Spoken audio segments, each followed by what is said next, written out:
मूर्ख राजकुमार की अद्भुत कहानी। जय श्री महाकाल मित्रों, स्वागत है आपका हमारे इस यूट्यूब चैनल हिंदू ज्ञान गंगा में। इस कहानी की शुरुआत होती है कुछ इस प्रकार से। मेहरगढ़ साम्राज्य में एक छोटा सा गांव था। गांव में एक बहुत ही गरीब धोबी रहता था, लेकिन उसकी एक समस्या थी। उसके घर एक भी संतान नहीं थी।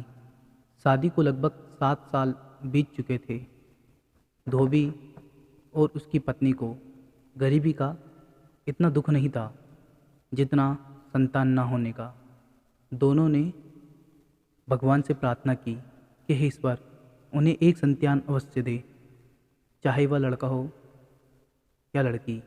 इस बीच धोबी के पड़ोस में एक नवविवाहित जोड़ा रहने आया। वे बहुत खुश थे। एक वर्ष पश्चात ही उनके घर में पुत्र ने जन्म लिया, तो धोबी और उनकी पत्नी भी उनके घर बधाई देने गए। दोनों परिवारों में खूब मित्रता हो गई।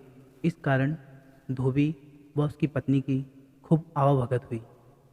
घर आकर रात्रि को धोबी ने शिव जी की पूजा की और प्रार्थना की कि उसे संतान प्राप्त हो। ईश्वर ने धोबी की प्रार्थना सुन ली। धोबी अपने पड़ोस के पुत्र को अपने बच्चे के समान प्यार करता था। कुछ ही समय बाद उसके घर में भी बालक ने जन्म लिया। धोबी ने अपने बेटे का नाम राजकुमार रखा, बिकॉज उसके घर के लिए तो वह राजकुमार से कम न था। धोबी व पत्नी अपने पुत्र को बहुत अधिक प्यार करते थे। धीरे धीरे राजकुमार बड़ा हो गया। वे उसकी हर इच्छा पूरी करते थे। इस कारण वह जिद्दी होता जा रहा था। वह अपनी मर्जी से खेलता था, अपनी मर्जी से खाता था। माँ बाप स्वयं परेशानी सहकर भी उसको अच्छे से अच्छा भोजन खिलाते थे। राजकुमार बेहिसाब खाने के कारण मोटा होता जा रहा था। बच्चे उसे पेटू पेटू कहकर बुलाने लगे थे। एक दिन राजकुमार एक बगीचे से बहुत सारे फल तोड़ लाया। माँ के मना करने पर भी उसने सारे फल खा लिए। उसी रात उसके पेट में दर्द होने लगा। रात्रि में उसे दस्त होने लगी। राजकुमार की माँ परेशान थी कि वह क्या करे ताकि राजकुमार ठीक हो जाए। राजकुमार का पिता किसी जरूरी काम से 2 दिन के लिए पास के गांव में गया था। सुबह होते ही माँ ने राजकुमार से कहा, पास के गांव में वैद्य जी रहते हैं, उनकी एक पुड़िया से ही फायदा हो जाता है, तू जल्दी से उनके पास चला जा। सारी परेशानी बताकर जो वह बताए वह ध्यान से सुनकर आना। तेरे पिताजी होते तो उन्हें साथ भेज देती। राजकुमार पेट दर्द व दस्तों के कारण बेहाल हुआ जा रहा था। वह गांव की सड़क पर तेजी से चलते हुए पास के गांव में वैद्य जी के पास पहुंच गया। वैद्य जी राजकुमार के पिताजी को जानते थे, अतः उन्होंने दवाई तैयार करके राजकुमार को एक बढ़िया दवा खिला दी। राजकुमार को पेट दर्द व दस्तों से आराम महसूस हुआ। वैद्य जी ने घर के बाहर पड़ी चारपाई पर कुछ देर उसे आराम करने को कहा। कुछ देर में राजकुमार ने कहा, वैद्य जी, मैं घर जाना चाहता हूँ। आप यहाँ बता दें कि मैं भोजन में क्या खाऊं ताकि जल्दी ठीक हो जाऊं। वैद्य जी ने कहा, बेटा राजकुमार, 2 दिन तक खिचड़ी के सिवा कुछ नहीं खाना है। कल को फिर आकर दवाई खा जाना। मैं तुम्हारे लिए दवाई तैयार करके रखूँगा।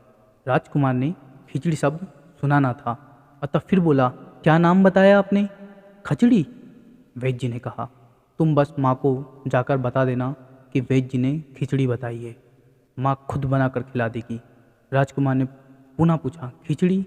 राजकुमार को खिचड़ी शब्द थोड़ा मुश्किल लग रहा था, अतः वह रटते रटते चल दिया।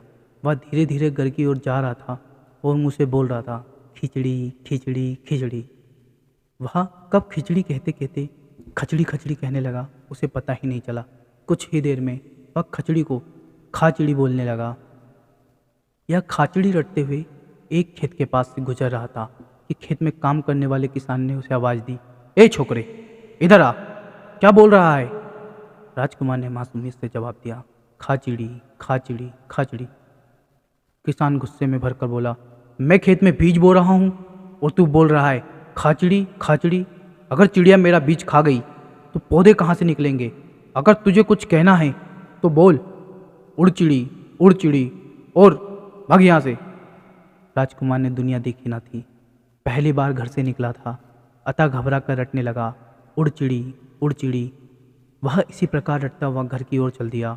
कुछ कदम ही दूर गया था कि उसने देखा एक बहेलिया अर्थात शिकारी जाल बिछाए बैठा है और पक्षियों को फंसाने के लिए इंतज़ार कर रहा है।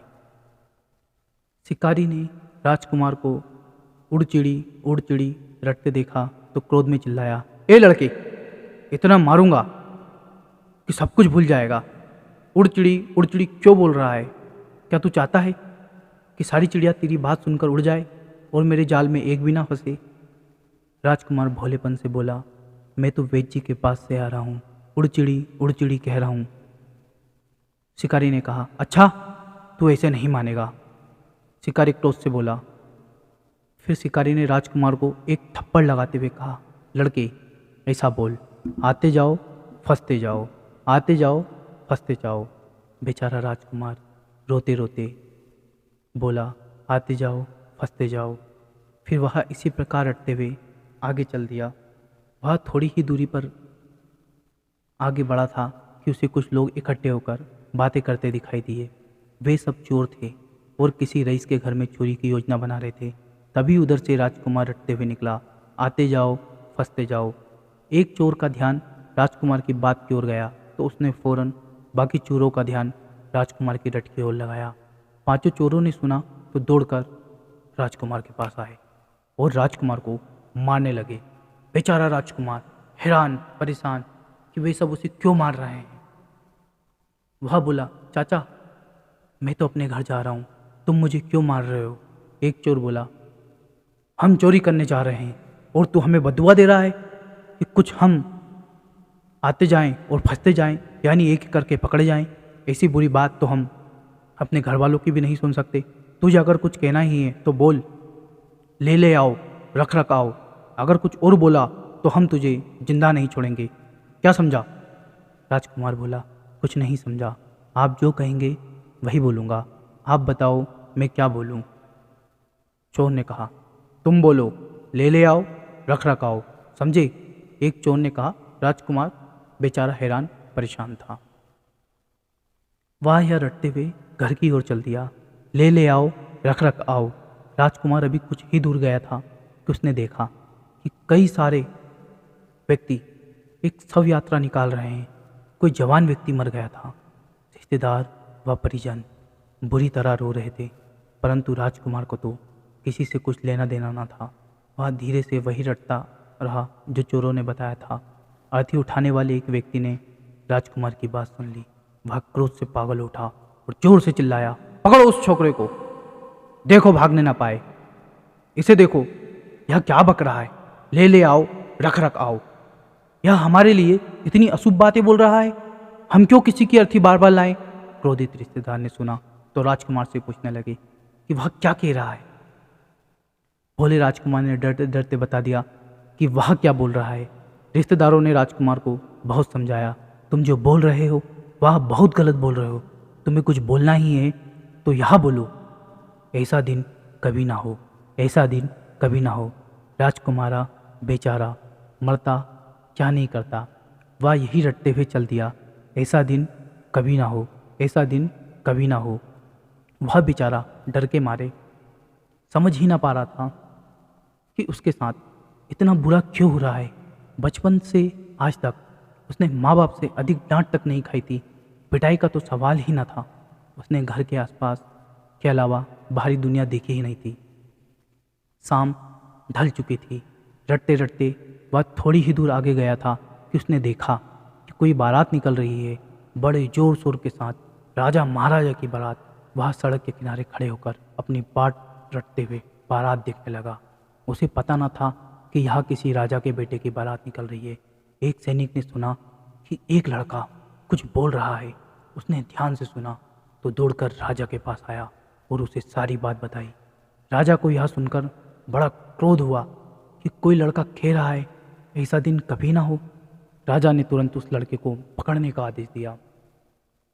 सिपाही राजकुमार को पकड़कर पीटते हुए राजा के पास लेके आए।